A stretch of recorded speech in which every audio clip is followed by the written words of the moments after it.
Okay, Bismillah Rahman Rahim. So we were talking about the JavaScript inside out, basically, right?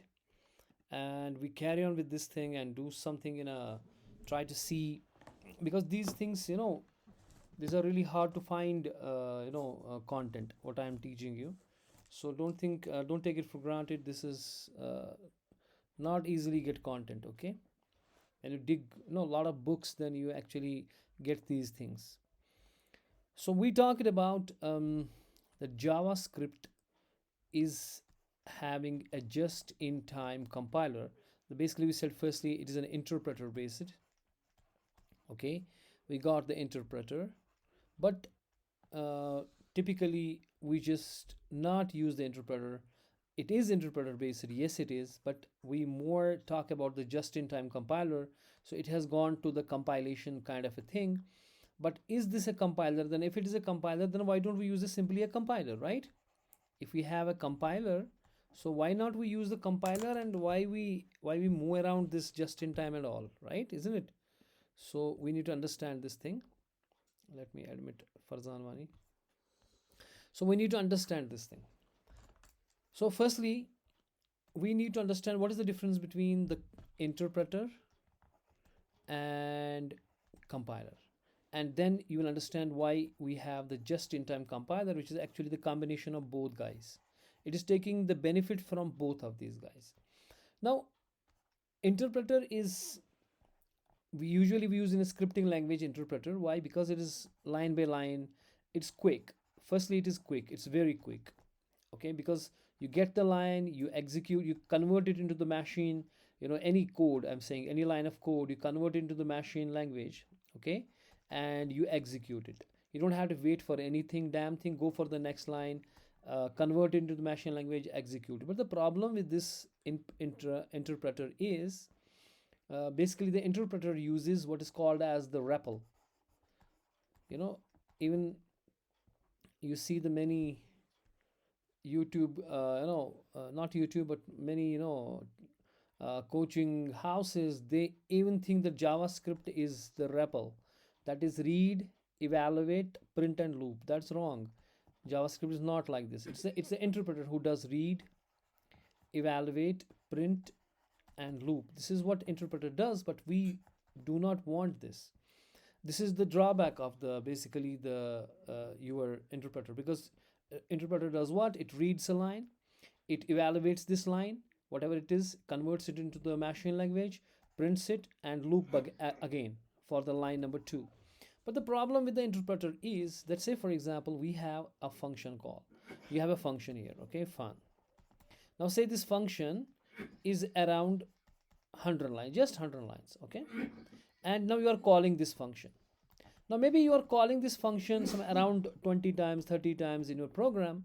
Maybe you are using this all the time. Maybe for example, this is on click. This is the click of the button. Every time you click, click, click, click, click, and the function will be called, called, called, called, called. Right, isn't it? You all the time click the button, right? So you may say, why is 20 times, 30 times any function call? It may be more than that, because if you see the clicking, all the time you click, and the on click we have done that, we usually you do some function on click, isn't it? Now what will interpreter do? When the first call of function happens, it converts this line, interprets this line, converts into machine code, interprets. That's what's called the REPL, REPL, repeat, evaluate, print, and loop. This is what it does for the each and every line. This 100 lines, it takes one line, REPL does REPL on it, go to the next line, does REPL on it, next line, and so on up to 100 lines, and so on. Now function one is over. Now you're again clicking the button. That means you are going it again second times. What will interpreter do? Interpreter will do again the same thing. It will start line number one, converting it into the machine code, and then starting executing it, going to the next line, going to third line. Say, bro, we have done it. Why we would do it again and again and again and again? That's wrong. Let's go to the compiler. If the compiler would have done it one thing, it would have converted this whole chunk of code into the machine code. Okay, all of this chunk of code into the machine code. Now you do not have to convert it again and again into the machine code. Compiler is not nice, because it converts this whole stuff into the machine code. Now you execute it, right? So you don't need to, anytime you have the function calls, I said 20 times, 30 times, maybe it is 100 times. Now, no issues. It will go to the machine code. It doesn't do the REPL again and again. But the interpreter is damn slow. It does REPL. It is good. Interpreter is good if it is a small script. But the problem with the JavaScript is a full blown language. It has everything. It's every damn thing. And everything we build. If sometimes you say why you need to learn JavaScript, okay? Maximum time say, for example, you have to build mobile app, you have to build this. But every damn stuff you have to build mobile app, you need to learn JavaScript. You have to build desktop app, learn JavaScript. You have to build anything for any cross platforms, learn JavaScript. Because JavaScript is everywhere, so it's blown now. The JavaScript blown now into the no biggest ever programming language ever on the planet. So that is why JavaScript is having huge code now. Now, if it is an interpreter based, it won't work. It won't work because this function, if you call it 100 times and every time it is trying to REPL it, okay, each line of code, that makes it very, very slow. So we are not gonna do the, even though which was, interpreter was, we used the interpreter because it was fast execution. That is why we use the interpreter, but now it is becoming very slow because of these repeated code, right? Number one. Number two, you cannot optimize. You cannot optimize if you have the, if then close the door. You cannot optimize the code if you do the line by line interpretation, right? So compiler can does the optimization. We come to the optimization. I will give you the clear idea how optimization happens. Getting my point? But the thing is that the compiler is slow to start, faster than faster. And we have a lot of features in the compilation, but we cannot just go for compilation in the whole code. If you compile the whole code, again that becomes a bottleneck. Then now that dynamic nature of the language is lost. Okay, the dynamic nature of the language is lost. So we say, why not to use the both worlds? Why not we use the interpreter on one side, okay, and the compiler on the other side, and mix them together to make it just in time compiler. Okay, getting the point where from the just in time comes in. But how JavaScript works is a little bit different. We have to understand that. You must have read about the Java, but JavaScript just in time works differently than the Java. But the first thing we need to understand is, if there is an interpreter or there is a compiler, what you are trying to do is you are converting the high level language into machine code. But whether it is Java or it is Python or it's C hash or it is the PHPs, you convert your high level language into what's called as a bytecode. The bytecode is which you write for the virtual machine. You're not writing to the actual machine. I told you last time also that if you have a C code, C or C++, you just compile it into the .exe. There are a lot of stages in between, then you convert it into the .exe. This .exe is actually the compilation and assembly. I told you there's two things. One is the compiler and one is the assembler, which converts into the machine specific code. Now this .exe will run on this machine. Say this is the Intel machine. It will run only on the Intel machine. It won't run on the, say for example, your Mac. It won't run on the Intel because their hardware is totally different. Now what you will do is you convert, you don't do the C style, you do the, in the Java or in the C hash or JavaScript, you convert it into the bytecode. And a bytecode you write to the virtual machine. You're not writing to the actual machine. You're writing to the virtual machine, and the bytecode is the intermediate code. Now this virtual machine is given to the actual machine where you have the runtime environment.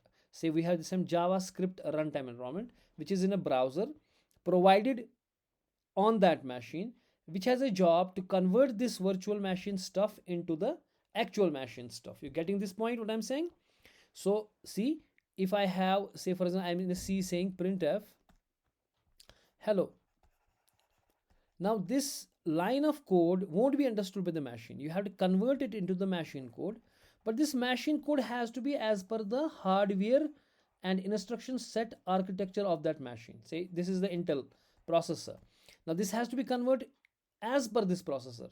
Now if you try to run this on the Mac, it won't work because the hardware, the memory architecture, the cache memory, instructional architecture is totally different.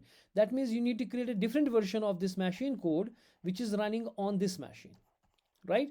Now we have simplified it using the bytecode, where we say that you don't write to the actual machine, you write to the virtual machine. Okay, and you have here the source code on one side, and this source code you convert it into the bytecode, and this bytecode then is written in terms of the virtual machine, which is a general purpose. And now later on, for example, I say, just a crude example is, आपको हलवा बनाना है, ठीक है, आपने हलवा का programme लिखा। अब आप इसको एग्जैक्ट नहीं बताओगे कि भाई आप ओवन में गर्म करोगे या आप हीटर पे गर्म करोगे, क्योंकि अगर फिर हीटर पे आपने बोला तो यानी कि आप उस किचन के हार्डवेयर की बात कर रहे हो, तो वहाँ जिसके पास अवन होगा वो कर नहीं पाएगा, वो चलेगा नहीं। तो जो सी करता था वो क्या करता था काम, वो देखता था किचन, बाई किचन में अवन्स हैं, बाकी चीज़ें हैं, उस हिसाब से इस रेसिपी को कन्वर्ट करता था, यानी कि वो अब दूसरे के किचन में नहीं चलेगा। तो हमने क्या कहा कि हम बाइट कोड जो बनाएंगे वो ये नहीं कहेगा कि आप अवन में हीट करो, वो कहेगा हीट करो, जनरल पर्पस हीट करो। अब हीट किससे करो वो अभी नहीं बोलेगा, because we are writing to the virtual machine. फिर जो एक्चुअल मशीन कन्वर्शन होगा that will be done by the run time environment. वो देखेगा कि मेरे किचन के अंदर क्या हार्डवेयर है, वहाँ देखेगा अवन। अब वो यहाँ इस वर्चुअल मशीन में जहाँ हीट करो था वो कन्वर्ट करेगा इसको कि भाई ये हीट करो अवन के अंदर, ठीक है। So that means this now will run on this machine specific, this becomes a machine specific code। और जो यही कोड आप दोगे दूसरे मशीन को जहाँ पे आपको हीटर नहीं है, वहाँ अवन नहीं है, वहाँ आपको इंडक्शन है फॉर एग्जांपल, ठीक है, वो कन्वर्ट करेगा इस हीट करो को इनटू द इंडक्शन पे हीट करो for example. So it can run, now this code can run on this machine. So यानी कि मैंने जो लिखा कोड वो मैंने बाइट कोड में कन्वर्ट किया। This byte code is general purpose, this is not machine specific code. फिर यहाँ पे कौन होगा, रन टाइम एनवायरनमेंट। इस वक्त जावा स्क्रिप्ट रन टाइम एनवायरनमेंट होगा जो मुझे इस कोड को कन्वर्ट करके देगा उस मशीन की स्पेसिफिक, जिस मशीन के पर इस वक्त मेरे पास मैकबुक है, आई गॉट मैकबुक प्रो, ठीक है। ये इस मैकबुक प्रो में जो ब्राउज़र मेरा होगा उसमें जो रन टाइम एनवायरनमेंट होगा वो मशीन स्पेसिफिक होगा। वो जब मैं जावा स्क्रिप्ट कोड दूंगा, इसको ये बाइट कोड दूंगा मैं, वो कन्वर्ट करेगा into the actual run time environment इस मशीन पे। और जावा स्क्रिप्ट रन टाइम एनवायरनमेंट जो है उसका काम सिर्फ यही नहीं है कि मशीन कोड आपको मिलेगा वो इस मशीन की मुआफिक होगा, बल्कि और भी चीज़ें होंगी। फॉर एग्जाम्पल आपको सर्वर के पास जाना है, आपको बहुत सारे काम करने हैं जो कि जावा स्क्रिप्ट के पास है ही नहीं, ठीक है। वो आपके पास what is called web APIs वो जाके देगा, वो मैं क्लियर डायग्राम बनाऊंगा, वो आपको समझ आएगा, ठीक है। लेकिन अभी हम ऑप्टिमाइजेशन की बात कर रहे थे, वैसे फारोका वाइन, अभी हम ऑप्टिमाइजेशन की बात कर रहे थे। पहले हम इसका ये एक स्ट्रक्चर देखेंगे कि ये ऑप्टिमाइजेशन कैसे होती है। यहाँ टोटली डिफरेंट एक मैकेनिज्म है जिससे जावास्क्रिप्ट अपनी ऑप्टिमाइजेशन करता है।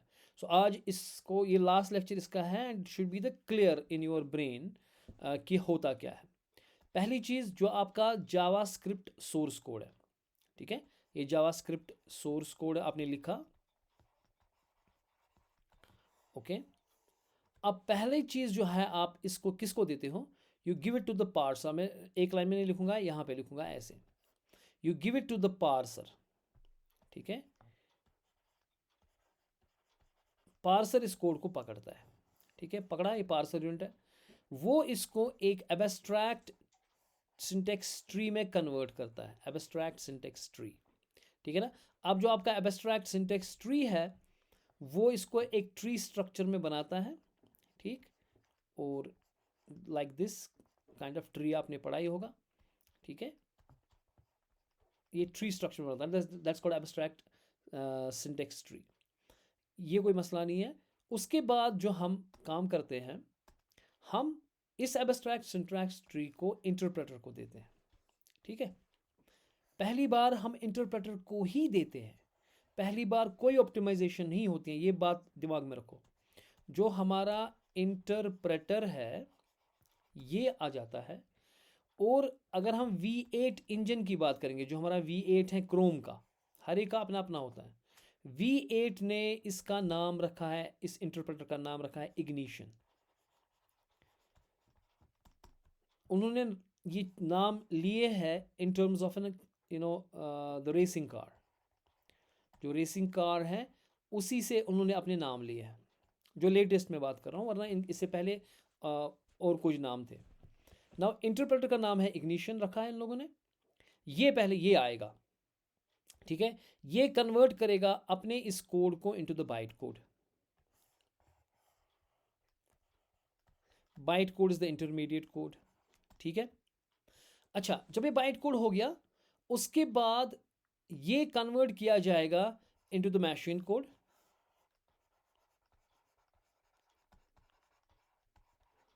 और जब ये मशीन कोड में कन्वर्ट हो गया, for example x86 arm architecture वगैरह, उस हिसाब में ये कन्वर्ट हो गया, जीरोज एंड वंस की शक्ल में हो गया ये convert. Now it will be given to your JavaScript run time environment.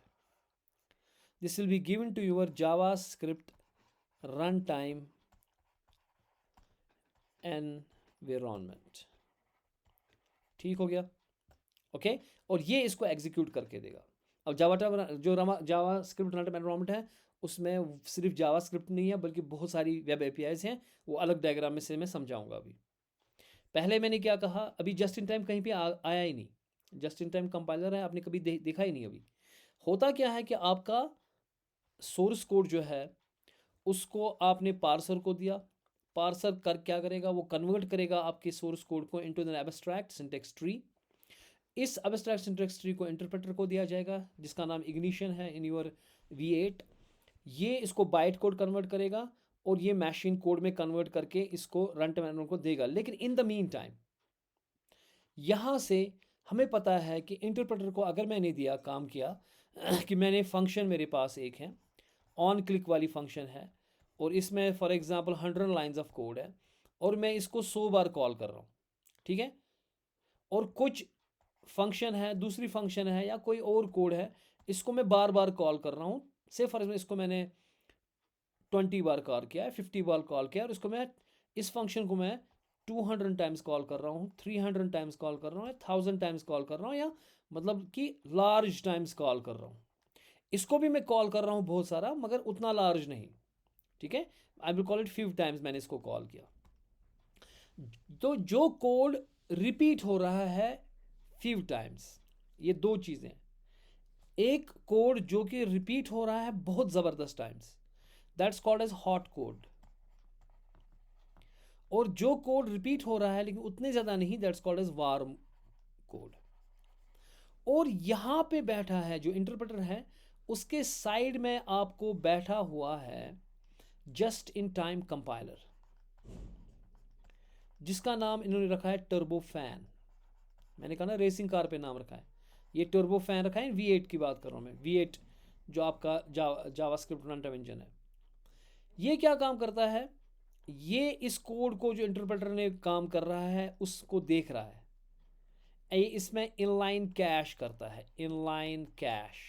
ये देख रहा है कि भाई ये कोड फिर से रिपीट हो गया, क्योंकि अगर हमने ये लाइन ऑफ कोड जिसमें 100 लाइंस थी फिर से इंटरप्रेटर को दे दी तो ये तो बहुत स्लो हो जाएगा, और ये 100 बार चल रहा है तो सिस्टम बहुत बड़ा स्लो हो जाएगा। ये जस्ट इन टाइम कंपाइलर बड़ा इंटेलिजेंट होता है, ये वार्म कोड को सेंस करता है, ये आपके क्या बोलते हैं इसको, हॉट कोड को सेंस करता है, ठीक है। और इस जस्ट इन टाइम जो टर्बो फैन है, इसमें अंदर से दो आपके पास कंपाइलर्स होते हैं, बाज़ाब्ता कंपाइलर्स। एक होता है बेसलाइन कंपाइलर और दूसरा होता है ऑप्टिमाइजर कंपाइलर। ऑप्टिमाइजर कंपाइलर, हाँ, ये प्रॉपर लिखना आप डायग्राम में, कंपाइलर ये बेस लाइन कंपाइलर, ये base line compiler, optimizer compiler, दो कंपाइलर्स होते हैं इसमें TurboFan just in time compiler में। ये क्या करता है काम, अगर आपके पास कोड है जो कि हॉट है वो इसको देता है, और अगर आपके पास वार्म है वो इसको देता है बेस लाइन को, ठीक है। अब दोनों सूरत में पहली बात तो ये होगी कि ये कोड एक बार कंपाइल होगा, ये कंपाइल अब होगा, ये इंटरप्रेट नहीं होगा, यानी कि ये एक साथ सारा कोड जो है वो कंपाइल होगा, ठीक है। और अब जब नेक्स्ट टाइम आप इसको चाहते हो, इसको कॉल होगी इस चीज़ की, तो ये इंटरप्रेट नहीं होगा, अब इंटरप्रेट इस चीज़ का नहीं होगा, बल्कि ये बेस लाइन जो है वो काम करेगा। और अगर आपका हॉट कोड है, जो कि मैक्सिमम टाइम्स आपको ये बहुत ज़्यादा इस्तेमाल हो रहा है, it will be given to the hot zone, that is optimizer compiler को, जो कि ऑप्टिमाइजेशन भी करेगा। मैं बताऊंगा कैसे। पहली ऑप्टिमाइजेशन इसने ये की कि इसने इंटरप्रेट करने नहीं दिया, इसको कंपाइल करके रखा, मशीन कोड करके रखा, लेकिन जो मशीन कोड यहाँ से निकलेगा वो ऑप्टिमाइज्ड होगा, it will be optimized machine code.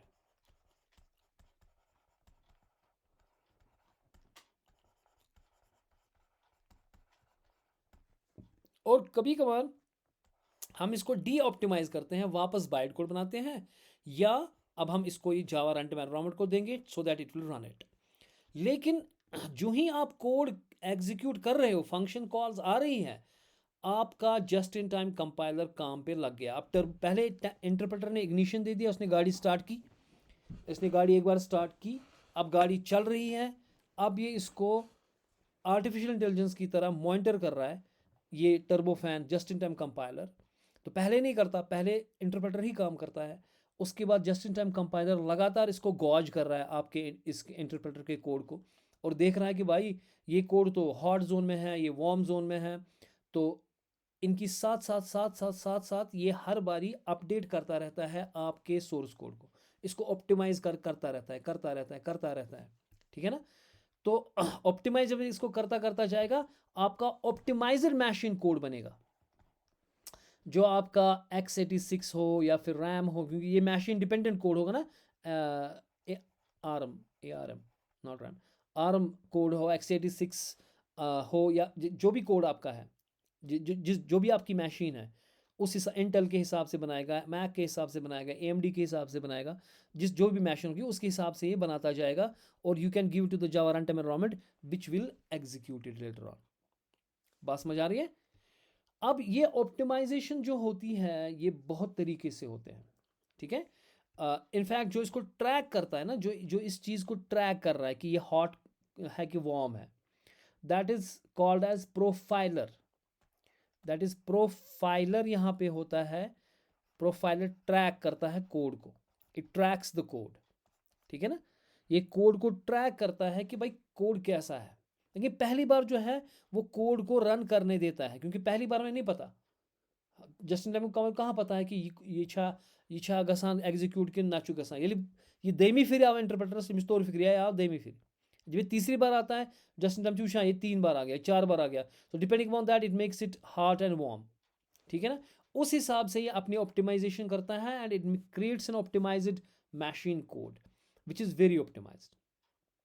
जैसे हमने एक एग्जांपल दी थी ऑप्टिमाइजेशन की, मैं एक एग्जांपल आपको दूंगा। जैसे आपको एक लाइन ऑफ कोड है, फॉर एग्जांपल अगर हम यहाँ पे लिखेंगे, समझ कहाँ वेटिंग में, जैसे मैं लिखूँगा यहाँ पे फॉर एग्जांपल मेरे पास है मेरे पास एक एरे है, for example let AR is equal, I am saying 1, 2, 3, 4, 5, arrays हम पढ़ेंगे बाद में डिटेल में, ठीक है ना। मैं यहाँ पे लगा रहा हूँ फॉर, सिंपल फॉर लगा रहा हूँ, for i is equal to 0, i is less than, मैं यहाँ पे लगा रहा हूँ AR डॉट लेंथ, और लेस देन इक्वल टू कह रहा हूँ AR dot length and i plus plus, ठीक है। उसके बाद मैं मे बी इसमें मैं कुछ करूँगा काम यहाँ पे, what ever is console log में इसको प्रिंट करूँगा वगैरह वगैरह। लेकिन देखो यहाँ पे दो प्रॉब्लम्स हैं हमारे पास ऑप्टिमाइजेशन की। एक, मैं एक्स्ट्रा एक एलिमेंट ज़्यादा जा रहा हूँ, ठीक है ना, मैंने लेस देन इक्वल टू कर दिया। दूसरा, देखो हर बार जब ये आइट्रेशन होगी, कंट्रोल ए, पहले as a programmer we shouldn't do like this, ठीक है ना। क्यों? क्योंकि AR डॉट लेंथ जो है, जब भी मान लो ये 5 की थी नहीं, ये 100 की एरे थी, यानी कि इसमें 100 आइट्रेशन लगेंगी, 100 बार ये फॉर लूप चलेगा। मैं लूप्स एरे सारा पढ़ाऊंगा आहिस्ता आहिस्ता, लेकिन ये थोड़ा सा आपको पता ही होगा if you are computer science students. अगर नहीं पता है तो we will come to this all these things. मैं सिर्फ समझाने के लिए कह रहा हूँ यहाँ पे। जो एयर डॉट लेंथ जब मैं कह रहा हूँ, दैट मीन्स हर बार मैं ये कैलकुलेट कर रहा हूँ कि ए आर डॉट लेंथ कितनी है। फॉर एग्जाम्पल इसकी लेंथ से 100 थी या 5 थी, इस वक्त 5 है, मानो 100 की एरे थी। तो यानी कि हर बार ये कैलकुलेशन लग रहा है ना, A R dot length her bar her bar her bar. J I T just in time compiler ये देखेगा कि भाई मैं तो, अगर इंटरप्रेटर होगा तो मिशो हर दो ए आर डॉट लेंथ काड़ी चला गया आइट्रेशन नंबर 1 यह वुचान ए आर डॉट लेंथ कच कोड़म हथ ये नेक्स्ट आइट्रेशन लगे अम्स ना बे कर कैलकुलेट। इंटरप्रेटर क्या करे, तमिस चारे का, इसके पास तो कुछ हथियार है नहीं, वो फिर से कैलकुलेट करेगा, फिर से कैलकुलेट करेगा और रिपीटेड जो लूप में आप कोड करिए। फॉर एग्जांपल एक ही लाइन ऑफ कोड है, कंसोल डॉट लॉग आई कर रहा है, फॉर एग्जांपल ये ए आर ऑफ आई कर रहा है प्रिंट, ठीक है। इंटरप्रेटर को बार बार ये कन्वर्ट करना है, console dot log console dot log console dot log, हर आइट्रेशन में 100 बार, और 100 बार ये ए आर डॉट लेंथ निकालनी है कि नहीं, कि वो तो उसको तो उसके बाद तो कुछ है नहीं। जस्ट इन टाइम कंपाइलर जो है वो आपके कोड को ऑप्टिमाइज करेगा, वो पहले ही निकाल के रखेगा A R dot length for example 100, वो यहाँ पे प्लग इन करेगा 100 सीधे, वो सीधे प्लग इन करेगा क्या, i is less than 100, so that you don't have to recalculate all the time. और वो जो फॉर लूप के अंदर जो कोड है, जो फॉर यहाँ पे वो सीधे 100 लगाएगा जितनी साइज़ है आपको, और जो फॉर लूप के अंदर जो भी कोड है उसको कन्वर्ट करके रखेगा, कंपाइल करके रखेगा, so that you don't have to do it again and again and again again, ठीक है ना। ये जस्ट इन टाइम कंपाइलर करके देगा आपको, ठीक है। So that is why it is creating an optimized code. बात समझ आई? हाँ जी, are you guys with me और I am talking to the wall? Okay, so are you getting what I'm saying exactly? देखिए, जो परसों मैंने ऑप्टिमाइजेशन आपको बताई थी कि भाई ये मेमोरी पूल में रख रहा है ना, कि देखो जब आप काम करते हो जावास्क्रिप्ट के अंदर, मैंने आपसे कहा ना कि ये चीज़ें आपको एक अच्छी भी बुक लाओगे ना उसमें भी नहीं होंगे, मतलब जो मैं सारी बातें बता रहा हूँ, ये बहुत सारी बुक्स जब पढ़ता है इंसान है तब जाके ये चीज़ें आ जाती हैं। So don't take them for granted, this are very important class and this is hard to find content. यानी कि जावास्क्रिप्ट बहुत सारे लोग पढ़ते हैं पढ़ाते हैं, उनको ये चीज़ें पता ही नहीं होती किसी चीज़ की, तो ऐसे ही मतलब डेटा टाइप पढ़ लिया हो गया आगे। So so don't take it for granted and listen carefully, make notes and have this knowledge in you. This will make difference from you and others.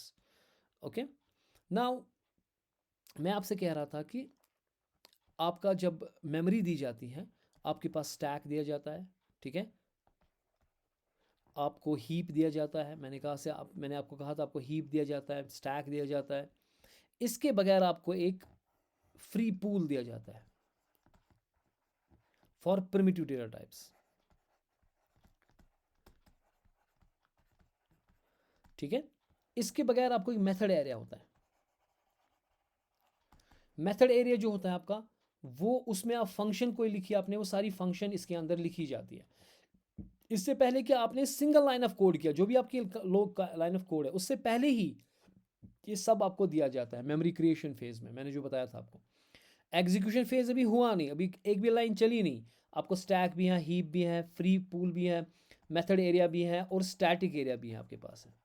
एक स्टैटिक एरिया होता है जिसमें स्टैटिक डेटा हमारे पास होता है, which is the class data, we will see that later on. ये पूरे क्लास के लिए अवेलेबल होता है। इसके लिए हमें तो रेफरेंस वेरिएबल भी क्रिएट करने की ज़रूरत नहीं होती है, ये पूरे क्लास के लिए होता है। जब हम ऑब्जेक्ट्स एंड क्लास पे आएंगे तब हम बात करेंगे उसकी।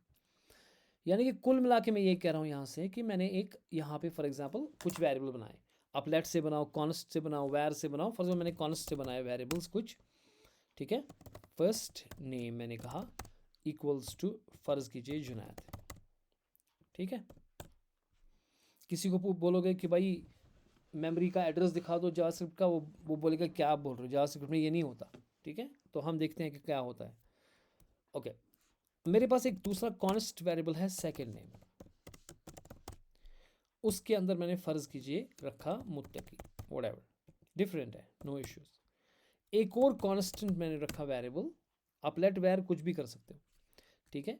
मैंने कॉन्स्ट रखा ए, उसमें मैंने डाला 45, और मैंने एक कॉन्स्ट वेरिएबल रखा फिर से, और इसका नाम है बी, इसमें भी रखा 45 एंड सो ऑन। मेरे पास एक और कॉन्स्ट वेरिएबल है मेरे पास एफ, उसमें मैंने डाला ट्रू, बूलियन डाला मैंने, ठीक है। मेरे पास एक और कॉन्स्ट वेरिएबल है जी, उसमें भी मैं ट्रू डाल रहा हूँ, ठीक हो गया। मैं इसको कंट्रोल ऑप्शन डाउन एरो करूँगा 3 बार, F G H and I, whatever. अब मेरे पास ये सारी चीज़ें हैं, और मेरे पास ए वेरिएबल है, बी है, जुनैद है, मुत्तकी है, वगैरह वगैरह। मैं कंट्रोल कमांड एस करूँगा, ये सेव हो जाएगा, and I go to the browser to run it firstly. Okay, index dot में शायद मैंने रन किया हुआ है, फिर से रन करेंगे। ओके, ये आ गया हमारा। इसको राइट क्लिक करेंगे, इंस्पेक्ट करेंगे, ठीक। इसको ये हमारा ऐसे था ना, ठीक है ना। इसमें हम क्या करेंगे काम, हम जाएंगे यहाँ पे सोर्स पे, ये हमारा सोर्स आ गया है, ठीक है। इनफैक्ट इसको हम बाहर ही निकालेंगे ताकि सारा दिखे, ठीक है। ये जो विंडो यहाँ पे है ना, ये इस पर इससे अनडॉक हो जाएगा, या इससे साइड में नीचे या राइट साइड, जैसे आप राइट साइड रखना चाह रहे हो या कुछ। मैं फिलहाल अनडॉक ही कर रहा हूँ इसको, ठीक है ना। कहाँ पे गया है? अच्छा, मैंने राइट लिया था ना इसको, ये वाला। इसको अनडॉक करेंगे ताकि ये पूरा मुझे स्पेस दे। ओके, ये मेरे पास है, ये मेरा सोर्स कोड है, ठीक है। Now I go to the memory, I go here memory, and I go to the memory. यहाँ पे आपका हीप का स्नैपशॉट मिलेगा, लेकिन ये इंक्लूड करना, न्यूमेरिक इंक्लूड करना, वरना ABCD आपका वो चीज़ें न्यूमेरिक नहीं आ जाएंगी। और मैं क्या काम करूँगा, I will take a snapshot here, now will take a snapshot of the memory, ठीक। अब यहाँ पे तो करोड़ों चीज़ें हैं, क्योंकि आपके पास जो है ना विंडो ऑब्जेक्ट है, तो ये समंदर है, सिंपल सी बात है। अब इसको ढूंढना है तो मैं कमांड F या कंट्रोल F दबाऊंगा विंडोज़ में, और मैंने वो जुनैद जो दिया था ना, मैं वो उसको सर्च करूँगा। जुनैद देखो यहाँ पे दिखा रहा है मुझे, जुनैद आ गया यहाँ पे, ठीक है।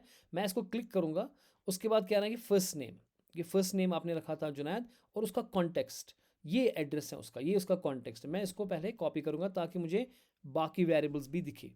कमांड C, इसमें इंटरेस्टिंग बात मैं करने वाला हूँ। अब इसको मैं यहाँ पे ढूंढूंगा, कमांड इस कॉन्टेक्स्ट को, क्योंकि ये समंदर है ना, समंदर में ढूंढेंगे नहीं, वरना कहाँ पे था ये समझ नहीं आएगा। तो अब ट्रिक से मैंने किया जुनैद, और जुनैद से मैंने यहाँ पे गया इसके ऑब्जेक्ट के अंदर, किस ऑब्जेक्ट के अंदर है, तो उसने बताया कि इस कॉन्टेक्स्ट में है। Context in fact is the address, right. और मैंने ये कॉपी किया, और ये कमांड V मैं यहाँ पे पेस्ट करूँगा, और ये मिल गया ये कॉन्टेक्स्ट मुझे, ठीक है। यहाँ पे अब इसको खोलेंगे अगर, तो यहाँ पे आप देखोगे कि आपको जो ना आपके FGHI जो आपके पास है, ठीक है, ये आपके बूलियन थे ना, ये क्या थे आपके, ये बूलियन थे जिसमें ट्रू था। देखिए बता रहा है ये बूलियन है, इसमें ट्रू है। लेकिन अगर आप देखोगे इसका एड्रेस दैट इज 73, लेकिन G का भी एड्रेस 73, H का भी एड्रेस 73, I का भी एड्रेस 73, लेकिन फर्स्ट नेम जुनैद है, उसका एड्रेस है 73425, लेकिन मुत्तकी का एड्रेस डिफरेंट है, ठीक है। तो होता क्या है, और अगर आप A एंड B देखोगे, देखो A का वैल्यू क्या था भाई, नंबर है, इसमें 45 था। B में भी मैंने 45 ही रखा था ना, देखो B में भी मैंने 45 ही रखा था नंबर, दोनों का एड्रेस सेम 702935, सो 702935 ऐसा my number, this is value 45, ये एक्चुअल एड्रेस ये है 702937 पे फिर इसने वैल्यू दिया हुआ है। तो हो क्या रहा है यहाँ पे ये हो रहा है कि देखो ये जो FGHI है इन सब में ट्रू था। तो जब आपने जब आपने इनफैक्ट ये बिल्कुल फर्स्ट नेम पहले दिया था आपने, फिर सेकंड नेम दिया था, तो आपके पास एक स्टैक दिया जाएगा। Are you guys with me? तो पहले एक स्टैक होगा, ठीक है ना, जिसमें फर्स्ट नेम पहले होगा, फिर सेकंड नेम पहले होगा, सेकंड होगा, फिर क्या होगा, फिर आपने दिया था A होगा, फिर B होगा, फिर आपने FGH एंड I वेरिएबल्स दिए थे। अब स्टैक के अंदर FN में क्या होगा, FN में होगा ये 7@73425, और ये 72425 ये किसका एड्रेस है, ये फ्री पूल का एड्रेस है जहाँ पे आपने जुनैद डाला था, ये इसका एड्रेस है। So it is pointing to this. और दूसरा जो 90815 जो है, जहाँ पे इकबाल मुत्तकी डाला था आपने, मुत्तकी, उसका एड्रेस इसने दिया 90851, यानी कि वो 90851 851 यहाँ पे होगा एट द रेट करके, तो आज ये मुत्तकी है। यहाँ पे वैल्यूज़ नहीं होंगी, जो मैंने परसों आपको ट्विस्ट कहा था कि भाई ट्विस्ट इसमें है कि जो आपका स्टैक है उसमें वैल्यूज़ नहीं होते हैं, जैसा कि जावा वगैरह बहुत सारी लैंग्वेज में होता है। नो, जावा स्क्रिप्ट में यहाँ पे एड्रेसेस होते हैं, because all the primitive data types are immutable. यहाँ पे इम्यूटेबल वो इसीलिए है क्योंकि यहाँ पे अब देखो आपका ए एंड बी, एक वैल्यू इसने 45 डाला, जैसे जब आपने ए क्रिएट किया ना तो 45 वैल्यू आ गया आपके फ्री पूल में। उसका एड्रेस फ़र्ज़ कीजिए क्या था, जो इसका था ये 7029, ये था उसका एड्रेस, ठीक है ना। तो यहाँ ए की जगह यही होगा एट द रेट ऑफ 702935। अब ये जो 7025 इस 45 को पॉइंट कर रहा है। जब बी आपने उसमें भी 45 ही डाला तो 45 ऑलरेडी फ्री पूल में है, या आप दूसरा 45 नहीं बनाएगा, ये इसको भी सेम ही एड्रेस देगा 702935 as you could see here, है ना, सेम है कि नहीं, मैं झूठ तो नहीं बोल रहा। हो गया। इसी तरीके से जो आपने ये ट्रू किया, इसने फ्री पूल में ट्रू बनाया कहीं पे, उसको ए को एफ को पॉइंट करवाया उसके साथ। अब जब आपने जी को ट्रू रखा वो इसी के साथ पॉइंट होगा, इसको ट्रू रखा इसी के साथ पॉइंट होगा, एच को इसी के साथ पॉइंट होगा, ऐसे सबका एड्रेस 73 है। बात समझ आ रही है? हेलो, हाँ जी। let us make this muttaki also as Junaid and try to see what's happening. Will it give same address or not, right? Let's do here one thing. I write also muttaki, not muttaki, but also Junaid, and run it again. Command save it, run again, क्योंकि जब पहली बार जुनैद बनाएगा वो free पोल में जुनैद होगा, जब दूसरी बार आप जुनैद बनाओगे अब ये दूसरा जुनैद नहीं बनाएगा बल्कि उसको वही पॉइंट करेगा, ठीक है ना। So if I go to the browser, I go to the inspect, I go to the memory tab here and I take a different snapshot, right? पहले रिफ्रेश करना चाहिए था उसको क्योंकि मे बी ये पुराना ही मत लेगा। Let me refresh it and inspect window कहाँ गई अब? Okay, I go to the inspect, हाँ, okay, here is the inspect window and I go to the memory, I take the new screenshot, I need to take the new snapshot. He's taking the snapshot. How to find it? I have, because ये समंदर है तो से command F, right the Junaid में लिखा था उसको ये इसने लाया यहाँ पे, इसको क्लिक करेंगे तो ये इसका बताएगा सेकंड नेम में ये कॉन्टेक्स्ट इसका है, ठीक है। कमांड C, अच्छा इसको अब ढूंढेंगे कहाँ पे कॉन्टेक्स्ट है, ये कॉन्टेक्स्ट मिल गया। अब यहाँ पे दो जुनैद हमारे पास हैं, इसमें भी जुनैद इसमें भी जुनैद, लेकिन दोनों का एड्रेस क्या रखा है इसने, सेम है कि डिफरेंट है? सेम है। क्यों? क्योंकि हाँ जी, हुआ क्या,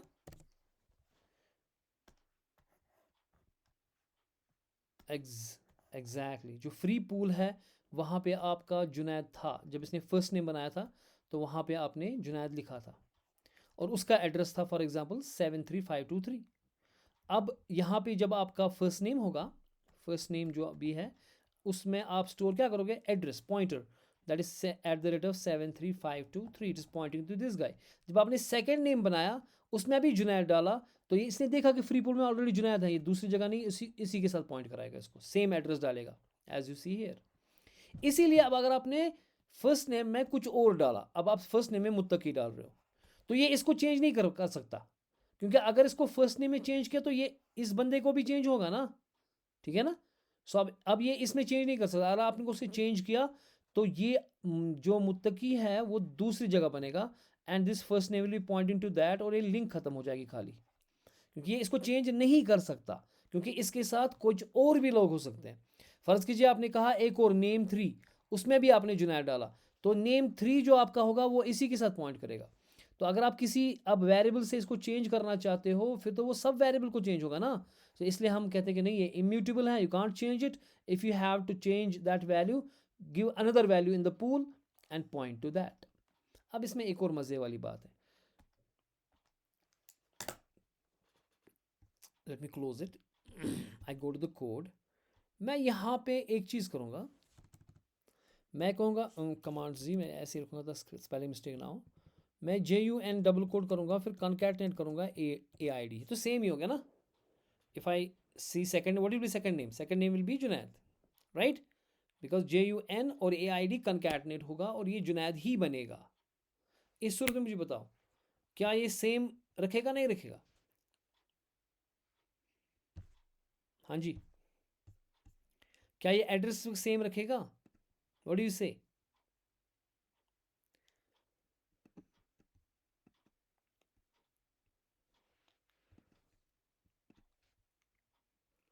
रखेगा सेम? क्या बोल रहे हैं आप? नहीं रखेगा. मगर क्यों नहीं रखेगा? दोनों के पास जुनैद है. Command F.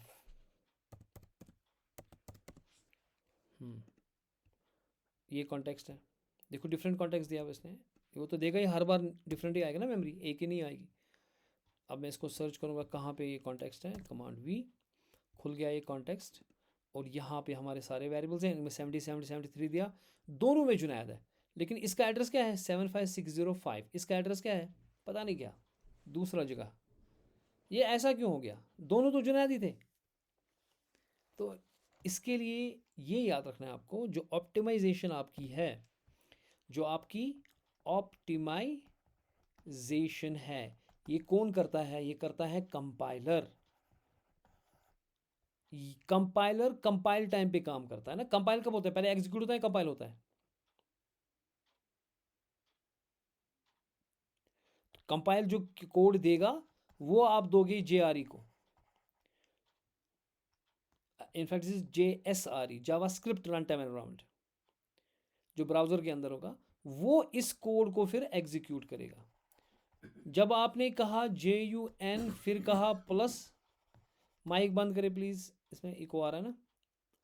JUNAID कहा आपने. अब ये कंपटीशन हो रही है. ये कौन करेगा ये कंपटीशन? ये बंदा करेगा ना, थोड़ी ये करेगा कंपाइलर. कंपाइलर के वक्त ये जुन है और AID है, इनको आपस में कंकैटनेट करना है. ये कंकैटनेट करके नहीं देगा, क्योंकि ये तो काम करना है ना, ये तो एग्जीक्यूशन हो गया ना. एग्जीक्यूशन फेज कौन करेगा?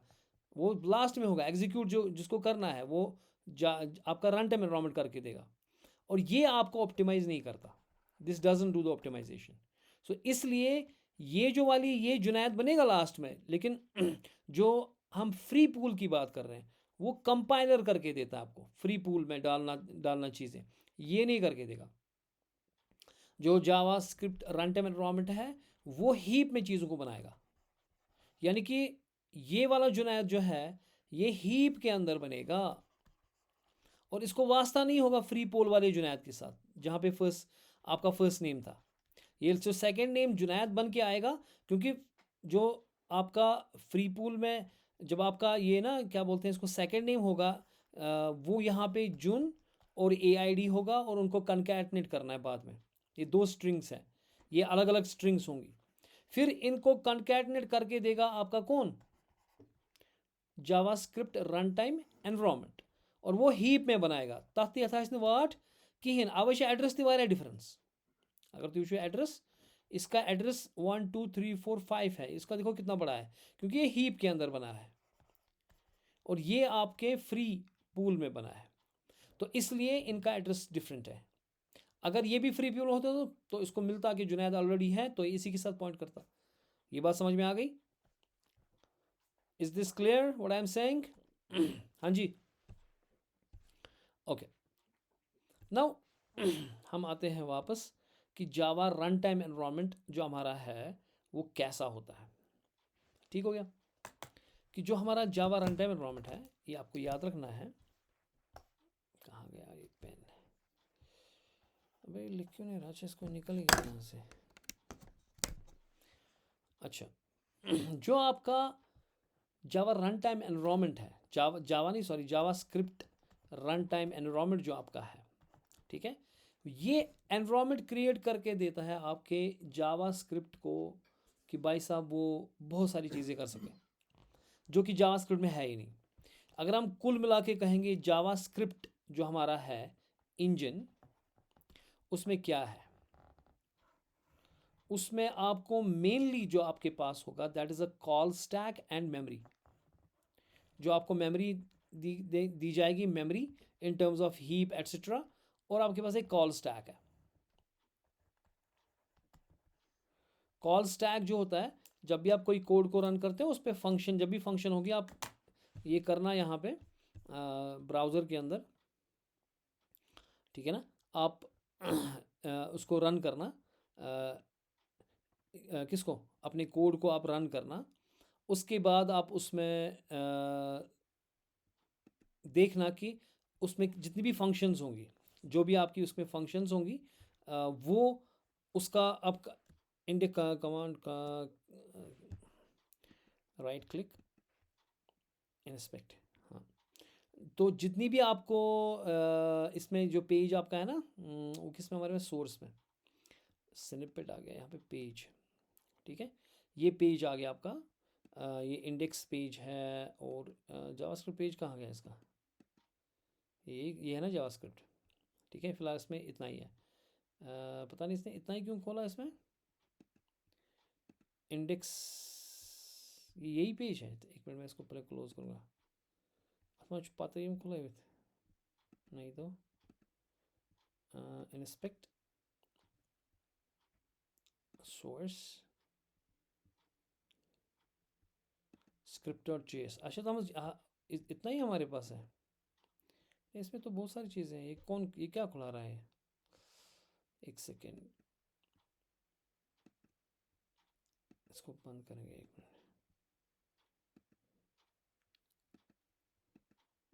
जो हमारा पेज है उसका ही खुलना चाहिए ना। एक मिनट, इसको बंद करेंगे, इसको भी बंद करेंगे। We go back to this index.html। Save भी है कि नहीं, control S command S index, इसको पोर्ट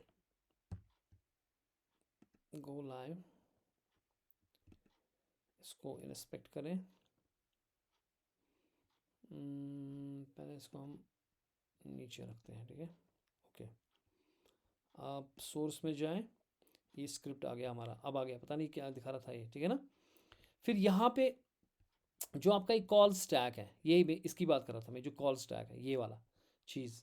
अभी मेरे पास कोई फंक्शन है नहीं, जब जो ही फंक्शन आएगी, फ़र्ज़ कीजिए हम कुछ फंक्शन बनाते हैं, ठीक है ना। इसमें यहाँ पे हम एक फंक्शन बनाते हैं, से I just remove this now everything, I don't need this. let me call it function, function, function fun, and write something in it. Maybe I say console, console, console dot log, ठीक है। function called, function function called। अब मैं इस function को call कर रहा हूँ। For example मैंने फन को कॉल किया यहाँ पे, एक बार ही किया, ठीक है। अब दूसरी बार भी किया कॉल, तीसरी बार भी किया कॉल, एंड सो ऑन। अब मैंने 3 बार उसको कॉल किया, व्हाटएवर। अब जब मैं इसको एग्जीक्यूट, कमांड है सेव इट, जब मैं जाऊंगा यहाँ पे अपने इस ब्राउज़र में, first I will refresh it ताकि मेरे पास आए, और मैं इसको यहाँ पे ब्रेक लगाऊंगा, ठीक है ना, ताकि ये रुके, ताकि मुझे दिखे ना क्या हो रहा है। नहीं, पहले लाइन पे ब्रेक लगानी चाहिए थी। चलो इस पे लग गई ये ब्रेक, ठीक है, whatever. Now I am going to, चलो इसको फुल स्क्रीन पहले बड़ा करते हैं इसको, okay. Now I want to go further, ताकि मैं अपने कॉल स्टैक पे देखूं कि ये जब फंक्शन आएगी ना, सो फंक्शन कॉल्ड, इसमें कुछ परेशानी है मुझे लगता है।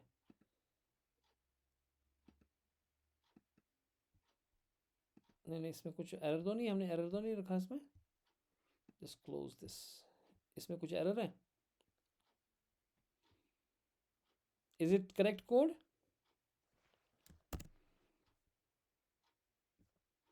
Are you guys with me और स्लीपिंग?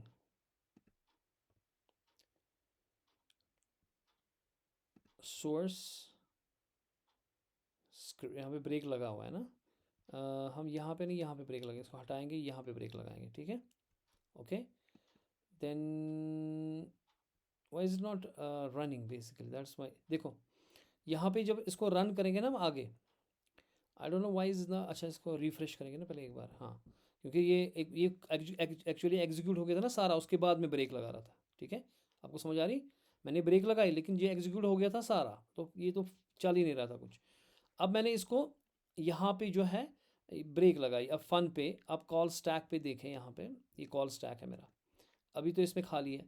जब मैं आगे जाऊँगा, नाउ कॉल स्टैक में ये चला गया फंक्शन के ऊपर, तो कॉल स्टैक में आपका फन आ गया, ये आ गया ना फन कॉल स्टैक के अंदर। सो कॉल स्टैक इज़ कि फ़र्ज़ कीजिए इसके अंदर मैं दूसरे फंक्शन को कॉल कर रहा हूँ, तो कॉल स्टैक पे दूसरा फंक्शन आ जाएगा, ठीक है। सो यानी कि अगर मैं यहाँ पे क्या करूँगा काम, मैं इसके अंदर, इससे पहले कि मैं ये लाइन ऑफ कोड करूँ, मैं फंक्शन सेकंड को कॉल कर रहा हूँ, फंक 2 को मैं कॉल कर रहा हूँ, which happens to be somewhere, say for example here function 2, and उसमें मैं क्या कर रहा हूँ, कमांड सी, यहाँ पे मैं इसको कमांड वी करूँगा, एंड फंक्शन नाम क्या है इसका, fun2, हाँ fun2, ओके। अब मैंने एक फंक्शन यहाँ दूसरी फंक्शन बनाई, मैं इसको इसके अंदर कॉल कर रहा हूँ, ठीक है। Now I go here, command S save it, go to the browser, here refresh it, break लगा हुआ है कहीं पे, अब यहाँ पे ब्रेक लगा, इसमें हटाऊंगा मैं, ब्रेक लगाऊंगा फ़र्ज़ कीजिए यहाँ पे, ठीक है ना, and I refresh it first, okay. अब पकड़ा इसने यहाँ पे। नाउ कॉल स्टैक एम्प्टी है, तो मैं जाऊँगा एक स्टेप, तो फंक्शन आ गया, फन आ गया कॉल स्टैक पे।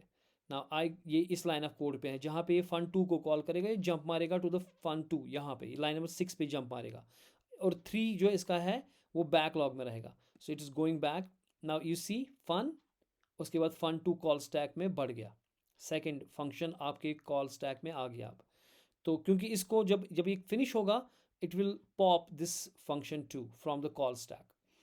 तो जब मैं नेक्स्ट करूँगा, अब ये हो गया फिनिश, अब देखो fun2 जो कॉल स्टैक में है ये ख़त्म होगा, ठीक है, ओके। अब ये फन पे आ गया वापस, वो फिनिश हो जाएगा। अब ये फिर नेक्स्ट जो है ये हो गया, इसके बाद अब इस फन के ऊपर गया, अब ये वाला कॉल स्टैक पे आ गया। तो कॉल स्टैक जो है वो क्या करता है काम, वो देखता है कि आपको कौन सी फंक्शन इस वक्त चल रही है, और जितनी भी फंक्शंस इन वोग है जो चल रही है वो सब आपके कॉल स्टैक पे होंगी, ताकि वापस इसको आना है ना, हम इसको कैसे पता चलेगा मुझे वापस कहाँ आना है। यानी कि आपको यहाँ से कॉल हुई थी, जब आपने यहाँ से कॉल मारी, देखिए आपने यहाँ से कॉल मारी, आपने फ़न से, आप जब फ़न कॉल हो गया आपने कॉल मारी यहाँ पे, लेकिन इसने अभी जो पहली सेकंड लाइन यहाँ से इसने जंप मारा इधर, ठीक है ना। तो जब ये फंक्शन फिनिश हो जाएगी, इसको वापस याद रखना मुझे आना कहाँ है, इसको आना यहाँ पर है वापस जहाँ से कॉल हुई थी, फिर नेक्स्ट लाइन ऑफ कोड करना है। फिर जब ये फिनिश हो जाएगी ये वाली फंक्शन, जब ये वाली फंक्शन फिनिश हो जाएगी, ठीक है, इसको कहाँ आना है, जहाँ से कॉल हुई थी, यानी कि इसे बैक यहाँ पे आना है इसको, एंड सो ऑन। सो ये याद कैसे रखता है, जो कॉल स्टैक में वो चीज़ें होती हैं, यहाँ पे फ़न था, फिर fun2 आ गया, जो ही fun2 ख़त्म हो गया कि अब कहाँ आना है, जो फ़न था तो ये फ़न के ऊपर आ जाएगा, इस लाइन पे आ जाएगा, एंड सो ऑन। बात समझ आ रही है कि नहीं समझ आ रही है, मुझे बताएं आप, are you getting what I am saying और नॉट। सो जो आपका जावास्क्रिप्ट रन टाइम जो एनवायरनमेंट है, ये तो आपका जावास्क्रिप्ट का इंजन है, जिसमें जितनी चीज़ें ऑप्टिमाइजेशन, वो कंपाइलर, इंटरप्रेटर, टर्बोफैन वगैरह वगैरह हमने पढ़ा, वो सारी चीज़ें हैं ही हैं। लेकिन रन टाइम एनवायरनमेंट बाद में काम करता है, जब आपका एग्जीक्यूटिबल बनता है, जब आपका मशीन कोड बनता है, फिर आप देते हो रन टाइम एनवायरनमेंट को। जैसे मैंने कहा आपसे कि आप रन टाइम एनवायरनमेंट को कब दे रहे हो, इसको बंदे को, जब आपका मशीन कोड बन गया, चाहे यहाँ से आया ऑप्टिमाइजर आया, चाहे इंटरप्रेटर से आया, लेकिन मशीन कोड जो है आप ये रन कौन करेगा, run time environment, this is your JSRE, JavaScript run time environment. अब ये जावास्क्रिप्ट रन टाइम एनवायरनमेंट बनता किस चीज़ का है और इसमें होता क्या है, ये हमारा लास्ट इसका आज का लेक्चर का होगा। इसमें हमारे पास वेब APIs होते हैं which are not part of your JavaScript, ठीक है। पहले ही इसमें आपका डोम है, जो हम पढ़ेंगे इन डिटेल लेटर ऑन, कि DOM document object model which helps us to manipulate data,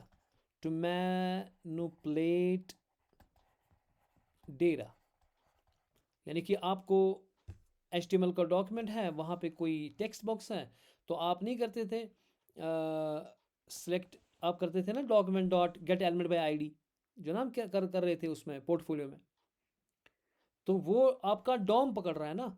ये डॉम आपकी जावास्क्रिप्ट के बस की बात नहीं है, ये आपको एपीआई दिया जाता है, what's called the DOM API, जो कि डॉक्यूमेंट के अंदर आप काम कर सकते हो अपने एचटीएमएल डॉक्यूमेंट के अंदर, ठीक है। वो आप डॉम की मदद से करते हो। वो एक्स्ट्रा चीज़ है जो आपको ब्राउज़र का रन टाइम एनवायरनमेंट आपको देता है, so that you can work it. आपको ये टूल्स दे रहा है, ठीक है ना। आप जैसे आप हो, आपको एक प्लायर दे रहा है, आपको हथौड़ा दिया जा रहा है, आपको एक काटने की चीज़ दी जा रही है, तो यू आर एम्पावर्ड। लेकिन वो आपकी चीज़ नहीं थी, जावास्क्रिप्ट का चीज़ नहीं था, ठीक है। आपके पास फेच एपीआईज है, आपको सर्वर पे फेच मारना है, ठीक है। तो सर्वर पे फेच मारने के लिए फेच एपीआईज आपके पास है। जैसे आपके पास है AJAX, asynchronous Java and XML। This is XML HTTP request, ये आपका जो है, this is your XML HTTP request, जो कि आप रिक्वेस्ट मारोगे सर्वर को कि भाई मेरे को चीज़ें चाहिए। आपका टाइम आउट है, आपके टाइमर एपीआईज, जैसे टाइम आउट आपका है, आप किसी चीज़ को टाइम आउट करोगे कि भाई आपने CSS में किया था कि आपने टाइमर रखा था कि इसके बाद ये इवेंट ट्रिगर होगा, तो वो टाइम आउट कौन करेगा, वो टाइमर एपीआईज आपको दिए जाएंगे, ठीक है। बात समझ आ रही है। तो आपको जैसे आपका आपका ग्राफिक्स बनाना है कनवास के ऊपर, तो आपको कनवास एपीआई दिया जाएगा, या आपके पास दिया जाएगा web graphic library, web graphics library, ये दिया जाएगा आपको, ताकि आप ग्राफिक्स के ऊपर काम करो। और फिर इसके साथ साथ ये जो वेब एपीआईज आपके वो सारे हैं, इसमें बहुत सारे वेब एपीआईज हैं जो कि हम डिटेल में पढ़ेंगे बाद में एक एक करके, ठीक है। वो सारी पढ़ने हमें, तब जाके आप वेब डेवलपर बनोगे जब आप इन वेब एपीआईज को मास्टरी करोगे, ठीक है। यहाँ तो आप प्रोग्रामिंग लैंग्वेज सीखोगे खाली, लेकिन जब तक आप वेब एपीआईज नहीं सीखोगे, उनके ऊपर काम नहीं कर पाओगे, तो आप कुछ नहीं करोगे। अच्छा, और आपके रन टाइम एनवायरनमेंट में एक क्यू होता है, we have one queue called call back queue, ठीक है। हमारे पास एक कॉल बैक क्यू है। ये क्यू जो है, इसमें हम स्टोर करते हैं call back functions. So this Q actually stores call back functions. जैसे आपने एक बटन है, उस पर इवेंट लगा दिया है, तो इवेंट लिसनर्स भी हम इस एपीआईज में रखेंगे। तो इस एपीआईज के लिस्ट के अंदर हमारे पास इवेंट लिसनर एपीआईज भी होंगे, जो कि आपके जावास्क्रिप्ट की चीज़ें नहीं हैं, वो अलग वेब एपीआई है जो आपको जावा रन टाइम एनवायरनमेंट दे रहा है, not JavaScript run time environment दे रहा है, ताकि आप काम कर सको। आपने बटन लगाया, आप इसका इवेंट लगा रहे हो कि इसका क्लिक हो गया कि नहीं हो गया। अब वो फंक्शन जो ऑन क्लिक है, वो इस कॉल बैक क्यू में रहती है। जैसे आपका ऑन क्लिक हो गया, ठीक है, ये मेथड आपका है। ऑन लोड हो गया, ठीक है, ऑन डन हो गया, इसी तरीके से ऑन डन है, ऑन टाइमर है, ये क्यू है। मगर टाइमर हो गया, टाइमर फंक्शन होगी कि टाइमर ख़त्म हो गया फिर ये चीज़ करो। तो ये फंक्शंस जो है आपको रखी जाएंगी कॉल बैक क्यू में। और यहाँ पे आपके पास होगा एक और एक चीज़ which is called as event loop. ये जो इवेंट लूप है, इसका काम ये है कि एक तरफ देखता है इसको, कॉल स्टैक को, ये देखता है कि ये एम्प्टी है कि नहीं। अगर एम्प्टी है तो यहाँ से उठा के ये इसमें डालता है। ये जो ये फंक्शन है, जब भी आपका क्लिक हो गया, वो हो गया, ये हो गया, वो सारे जो जितनी भी चीज़ें हैं वो इसमें चली जाती हैं कॉल बैक क्यू में। और कॉल बैक क्यू से इवेंट लूप इनको कॉल स्टैक में रखता है, और कॉल स्टैक को एग्जीक्यूट किया जाता है। आपका जो रेंडरिंग इंजन है आपका, और जो आपका नो आई मीन जो आपका जावा स्क्रिप्ट रन टाइम एनवायरनमेंट है, वो उसको एग्जीक्यूट करता है उस फंक्शन को, कौन सी फंक्शन आपको करनी है इस वक्त। जो ना कॉल स्टैक मैंने कहा कि कॉल स्टैक मैंने दिखाया आपको यहाँ पे, कॉल स्टैक, इसके अंदर वो फंक्शन रहती हैं फिर, और वो फंक्शन एग्जीक्यूट होती है, जो इस कॉल स्टैक में होगी वही एग्जीक्यूट हो रही है। तो इससे एक चीज़ हो गया कि जो आपका जावा था, जावास्क्रिप्ट था, हमने कहा था कि सिंगल थ्रेडेड है। तो कुल मिला के पहले आप देखें इसको, जो जावास्क्रिप्ट रन टाइम इंजन है, उसमें आपका मेमोरी हीप यहाँ से जो जावास्क्रिप्ट का इंजन था वो अलग है, लेकिन जो रन टाइम एनवायरनमेंट आपको दिया जाता है, उस एनवायरनमेंट में वो सारी चीज़ें दी जाती हैं जिसमें आपका कोड अच्छे से चलेगा। उसमें वेब एपीआईज हैं मेनली आपके, चाहे डॉम है, फैच एपीआई है, टाइमर है, कन्वास के एपीआईज है, वेब ग्राफिक्स है, इवेंट लिसनर है, और साथ साथ आपको एक कॉल बैक क्यू दिया जाएगा। ठीक है, मैं अच्छी इसकी डायग्राम इंटरनेट से देख के आपको शेयर करूंगा, लेकिन आपको फिर समझ आएगा आराम से अब। और इवेंट लूप, जो इवेंट लूप है वो क्या काम करेगा? इवेंट लूप वो कॉल बैक क्यू से उठा के कॉल स्टैक में डालेगा, क्योंकि कॉल स्टैक है जिससे चीज़ें उठा के एग्जीक्यूट की जाएंगी। तो जिस फंक्शन को हमें करना है यहाँ से क्यू लगेगा। Q is first in first out, यानी कि इसमें लग गया ये क्यू, ये बैठ गया आगे, उसके बाद जो इवेंट्स आएंगे वो पीछे पीछे लगते जाएंगे और ये यहाँ से शिफ्ट होंगे आगे आगे की तरफ। और जब हम इसमें डालते जाएंगे वो use a method called array push, तो इसमें पुश करते जाएंगे हम वो मेथड्स को। और जब यहाँ से निकालना है हमें, यहाँ से हमें शिफ्ट करना है किस में? कॉल स्टैक में।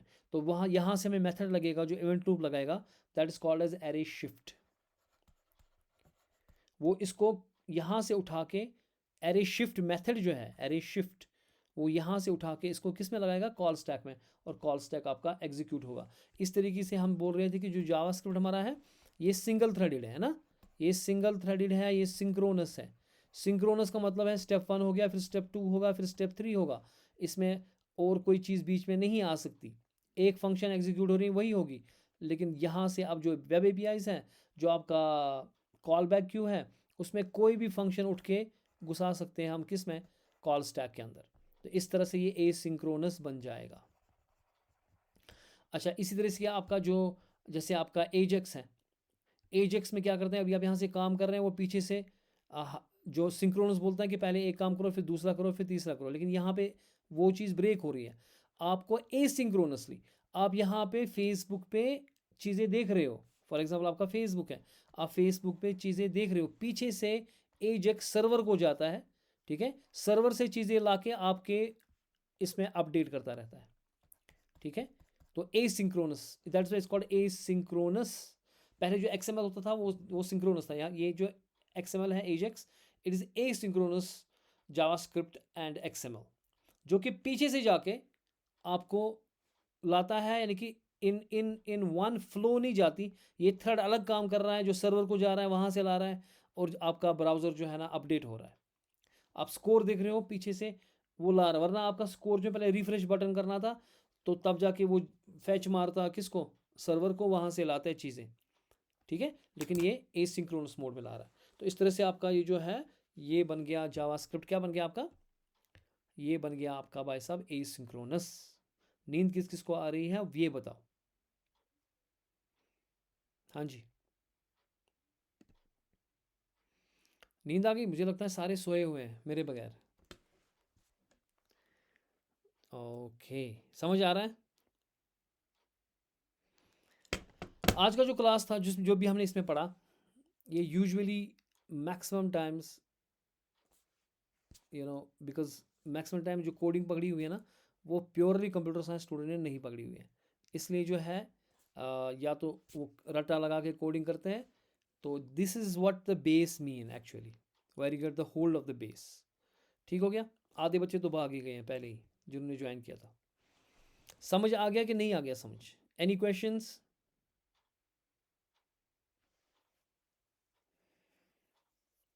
Then I will ask you the question, quick question. Now, is your JavaScript interpreter based or compiler based? Both. It is both, because we have just in time compiler, right? So I think that's enough for today. I'm getting tired. ठीक है, see you guys tomorrow, okay? Sir ये जो worker API क्या होती है इसमें फिर? किस में? वर्कर एपीआई जो थर्ड बैकग्राउंड में कुछ क्रिएट करते हैं, हाँ हाँ, वो भी इसी का पार्ट होता है, मतलब कि रन टाइम एनवायरनमेंट का। एग्जैक्टली। देखिए, जो आपका वेब एपीआईज है, इनका इन जनरल बोलते हैं वेब एपीआईज। आप एक बार माइक बंद करोगे, इसमें आ रहा है ना, ये इको आ रहा है। सो इसमें हम बोलते हैं कि ये वेब एपीआईज है। क्या है? These are the web APIs, जिसमें आपको सिर्फ इतना ही नहीं है कि आपको कोड को चलाना है, क्योंकि जब आप एक वेबसाइट को चलाते हो, इसको हज़ारों काम करने हैं। इसको फॉर एग्जांपल आपको आप यहाँ से आपने क्या कहते हैं, रेजर पे से आपको पेमेंट लेनी है यहाँ से। अब जावास्क्रिप्ट के पास तो वो चीज़ें हैं नहीं, तो आपको तो एपीआई खड़ा करना पड़ेगा कोई जो आपको ये काम करके देगा। This that's a plug in play. और वो कैसे काम करेगा? जो आपका सिंगल थ्रेड चल रहा था जावास्क्रिप्ट का, वो अपना थ्रेड लगाएगा इन बीच में। यानी कि अब क्योंकि ये तो सिंक्रोनस हो नहीं रहा, क्योंकि एसिंक्रोनस लगाना है, क्योंकि आपका काम यहाँ से हो रहा था, ये तो तम तो गैस ये पर चले ब्या कम ये लगा पन थ्रेड। सो जैसे एजेक्स चलेगा और या कोई और, what is a thread? Thread is nothing but a part of a process. So it is running its own space of processes on the background. सो जो सारी चीज़ें आपको है, ये आपका फॉर एग्जांपल जावास्क्रिप्ट का कोड है, इसके पीछे एक माउंटेन का चीज़ें हैं जो कि इसको इस्तेमाल हो रही हैं। जैसे कि आप बैठे हो एक शॉप में जहाँ आप वुड वर्क कर रहे हो, तो आपको यहाँ से एक मशीन है, यहाँ से दूसरी मशीन है, यहाँ से तीसरी मशीन है, चौथी मशीन है, and you are doing wonderfully everything. लेकिन इनफैक्ट वो सारी वेब एपीआईज हैं, they are not your part. Okay, you want to do something, you want bank transaction, your code is saying I want bank transaction, लेकिन वो bank transaction करनी कैसी है? That's not your part, that's a separate thread. Okay, that is done by the web APIs. आई समझ में? Sir ऐसे ही console log जो हम करते हैं वो भी जावास्क्रिप्ट का पार्ट मत है? वो भी इस ऐसे एपीआई से होता है। कंसोल डॉट लॉग जो आप कर रहे हो, हाँ, हम जो कंसोल डॉट लॉग करते हैं मतलब कि ये ब्राउजर पे प्रिंट हो रहा है, इसका जावास्क्रिप्ट के साथ क्या काम है? लेकिन ये होता है ना इसमें भी। जैसे आपने क्लिक बटन पे किया फॉर एग्जांपल, क्लिक मारा बटन को, ठीक है, यस या आप इवेंट कर रहे हो, लिसन कर रहे हो ना, लिसन कर रहे हो इवेंट। यस सर, मैं माइक बंद कर रहा हूँ साथ साथ। हाँ, अब हाँ माइक बंद करूँगा क्योंकि वापस आ रहा है। आप इवेंट लिसन कर रहे हो ना कि भाई बटन को वहाँ क्लिक करना गो, ठीक है। कंसोल डॉट लॉग तो छोड़ो, अब वो तो हम करते हैं, करेंगे नहीं, वो तो हम टर्मिनल के लिए बोल रहे थे, सीखने के लिए। वेबसाइट में थोड़ी कंसोल डॉट लॉग करेंगे हम। लेकिन आप क्या कर रहे हो काम? आपने जो मेन चीज़ आपका है ना, आप जो आप हम कर रहे थे मैक्सिमम टाइम्स, हम बटन हॉवर कर रहे थे, बटन पे हॉवर कर रहे थे, क्लिक कर रहे थे, है ना, वो सारी चीज़ें आपकी है ही नहीं। वो वेब इवेंट लिसनर एपीआईज हैं वो जो आपके पास होती है। जावास्क्रिप्ट जो है उधर से प्योरली प्रोग्रामिंग लैंग्वेज। लेकिन कोई भी काम करना, ये आपका रन टाइम एनवायरनमेंट देगा ब्राउज़र का, जो ब्राउज़र के अंदर पावरफुल वेब एपीआईज हैं वो आपको करने देंगी सारे का सारा चीज़। That is what you are saying. बात समझ आई? Yes sir. है ना? इवन जो बेसिक काम है ना, बटन के ऊपर हॉवर करना या बटन को क्लिक करना, जो मैंने आपको बताया ना कि ये जो शेयर, जो मैंने आपको बताया ना कि यहाँ पे जो मैंने आपको बताया कि यहाँ पे जो मैं आपको बता रहा हूँ, आपकी कॉल बैक क्यू में क्या है? On click, on load, on done, ठीक है, टाइमर, ये सारी की सारी आपको यहाँ से आ रही है, इन वेब एपीआई से ये फंक्शंस आ रही हैं, ठीक है। कनवास में आप कुछ करना चाहते हो, कनवास एपीआई आपके पास है, वेब ग्राफिक्स लाइब्रेरी आपके पास है, पिक्सल्स पे आप काम करना चाहते हो, हर एक इंडिविजुअल पिक्सल्स पे, वो तो आपका वेब ग्राफिक्स करके देगा। हाँ, आपको जावास्क्रिप्ट एक प्रोग्रामिंग लैंग्वेज है जिसमें आप वो चीज़ें कर पाओगे, लेकिन किन की मदद से? वेब एपीआई की मदद से। हाँ, इवेंट लिस्नर आपका है नहीं जावास्क्रिप्ट का, वो इवेंट लिस्नर आपको लाना पड़ेगा, ठीक है, वो आपका web API. Okay okay, hope today we got lot of ice broken, हाँ, है ना? Yes sir. ओके, चलिए फिर इंशाल्लाह ताला कल मिलेंगे इंशाल्लाह, because I am to tired. अभी इसमें मैंने नमाज भी नहीं पढ़ी। अल्लाह हाफिज़।